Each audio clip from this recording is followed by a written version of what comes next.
Yo, what's going on, everybody? It's your boy, Mr. with a brand new video for you guys. So I hope you're all having a good day, a good evening, or a good night, wherever you are in the world. Hope you're all in good mental health and good physical health. Today, I want to talk about keepers. I mentioned in a previous video that I would have a spicy hot take on this game's goalkeepers. For those that play it, you hear a lot about keepers being too strong. Naming, they'll usually name things like 1v1s and keeper movement. Personally, I only find keeper movement to be something that shouldn't be in the game. But honestly, I've gotten easy goals off people moving their keeper. You listen to any content creator for this game, they tell you chip shots are dead and useless. They are masterful against people who move their keeper. My hot take is that goalkeepers in FC don't need a nerf, they need a buff. Now, when I say that, I don't mean a buff to their skills, their animations, or the movement, etc., but their AI decision making. A lot of keepers in this game parry way too often on balls that they should be punching or covering. Hell, rarely do you ever see a keeper punch in this game. Do punches even exist in this game to begin with? It is a very common thing that you will see in IRL when the keepers will do to clear the ball. Most keeper animations in this game are parries, and since this is the most common animation, keepers do parries when they shouldn't do it, and sometimes parry the ball right into an opposing player, leading to an easy open goal. And those brain dead goals that happen from parries shouldn't happen with world-class keepers. They would almost never make that mistake. The likes of Neuer, ter Stegen, Cech, Casillas, Alisson, any keeper you could think of who is considered one of the best of all time, ever, be it from the past, today, no matter the era, wouldn't make that mistake. And, so they wouldn't know what the best time is to do a parry. They would know what the best time is to do a cover. They would know when they should punch the ball. But again, the punch animation seems to be non-existent if it even exists at all in the game. So let's talk about 1v1s. Usually when people complain about keepers being too strong, it's because they had 1v1 and the keeper won. I think that's rare, at least against AI controlled keepers. I think in my experience, both as an attacker player and a defending player, more often than not, attackers win against AI controlled keepers in 1v1s. The times where player controlled attacker doesn't score is usually because of their own doing. They ran up to the keeper and took a bad shot. Either the shot was wide left, wide right, or literally they shot it right towards the keeper and he just caught it. He didn't need to do any removing, just stood there and voila, the ball's in his hands.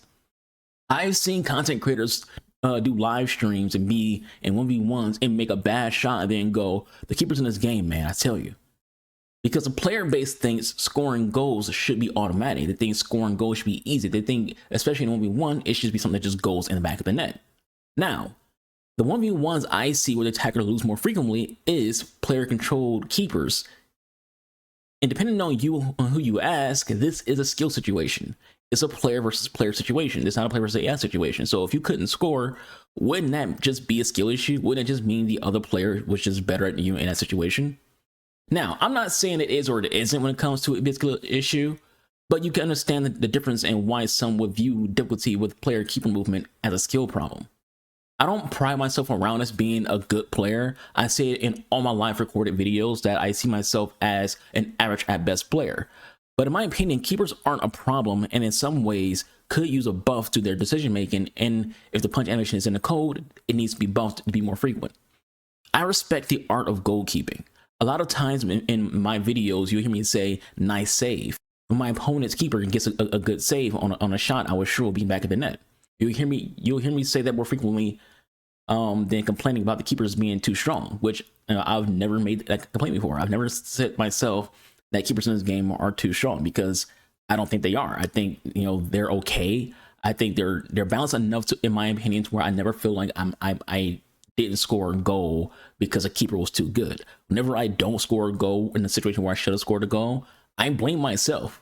You'll hear me say about my live recordings, I should have had that. A better player would have scored that instead of the keepers are too strong. If keepers were as strong as some content creators make them out to be, rarely would games be more than 3 goals.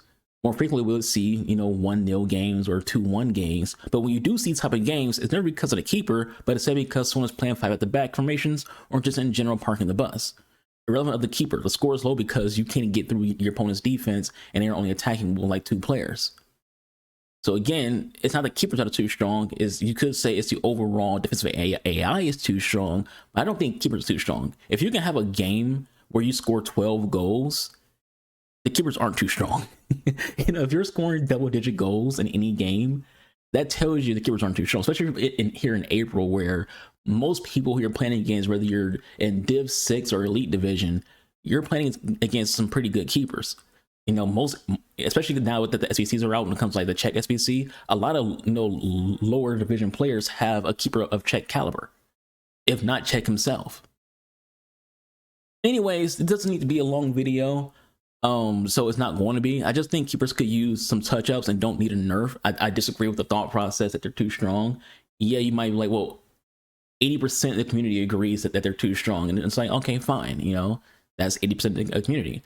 I myself, and I have my own beliefs. I don't follow the hive mind or anything like that.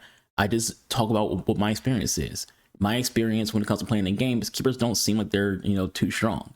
They seem just fine. When I watch content creators on Twitch or in their YouTube videos and they miss their shots or they get the shots get blocked, it just seems like, you know, a typical keeper save that just seems kind of realistic.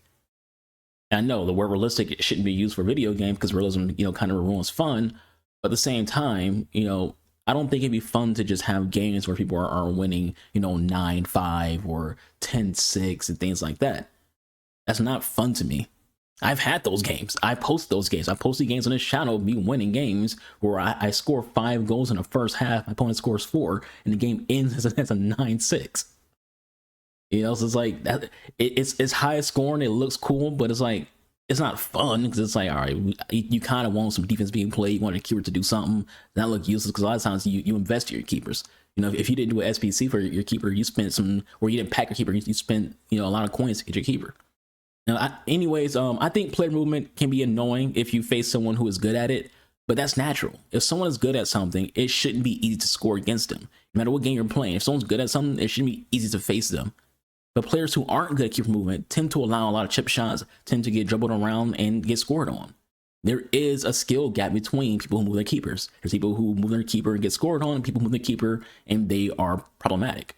Not in a way of like they are, you know, it's an issue, but like, you know, they're so good to where it makes you, you know, question the game's balance. But that's my hot take or mid take, or even not even take at all, depending on how you look at it. You know, someone who agrees to be like, yes, I agree. So it's not really a hot take.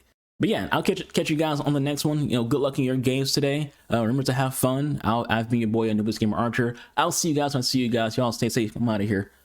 Deuces.